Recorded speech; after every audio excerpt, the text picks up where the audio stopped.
Hi, Larry Gaines, PowerCycleTrading.com. So in this video, I want to show you some things that I look at to kind of analyze a specific stock or security to see if it might make a good kind of candidate for a calendar or calendar diagonal. So one thing that comes down to that's really important for this trade, it's a kind of a directional trade where you're looking for a longer term type of price movement, but you're doing a shorter term kind of trading component to it. So you can do this using a calendar or calendar diagonal. So basically what I want to look at is, and I've showed a couple other videos this week, and one was Disney. So we have a kind of cycle high to this low, a major swing high to low for the year, and then it starts to rebound. Now, what I start liking to take into consideration is the fib levels. When we get back above 50% retracement level and it starts to consolidate and there's good momentum behind it, that could potentially propel this stock or security further, but you just never know how fast it'll be. So it could be a great setup to do as a calendar diagonal so you get paid while you wait. So Disney was one that we did set up earlier this week that actually exploded a lot faster than I was thinking it would. And then the other one that we did just yesterday that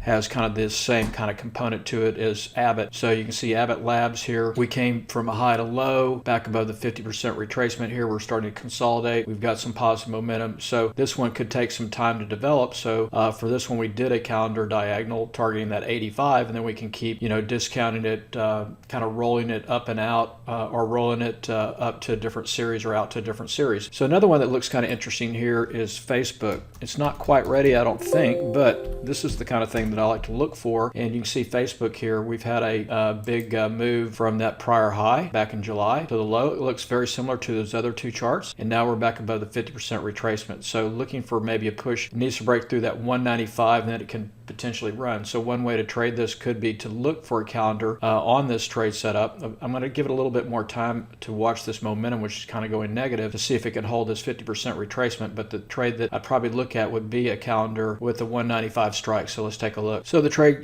composition or setup might be to look to the 27 December 195 call. You buy that. That's a long dated call. It's going for about 535. And then I'd look to sell probably next week, the 22 November 195 call against it. So that's a calendar or timing spread. So the whole thing would cost, you'd have a total risk of about $367. And then next week, if it went to 195, you have potential to make a pretty good profit of over $150. But the thing I like about this type of strategy is that if it doesn't get to 195 and it just closes below, this kind of similar to covered call, we just collect and keep that income, the $1.65. So that's an income generating type of strategy. We can also then use that income to reduce or discount or adjust the cost of your long dated call to 195, and then I'd go out to the next time series, probably the 29 November, and sell that 195 call again. So just keep doing it and doing it until it adjusts this cost down to very, very little or maybe even zero, or it goes to 195 and you take it off as that calendar. And if you'd like to learn more about this, I'll be doing a free webinar this Saturday on income option strategies, and this is one that we'll be covering. Hope this helps. I'll talk to you on my next video update.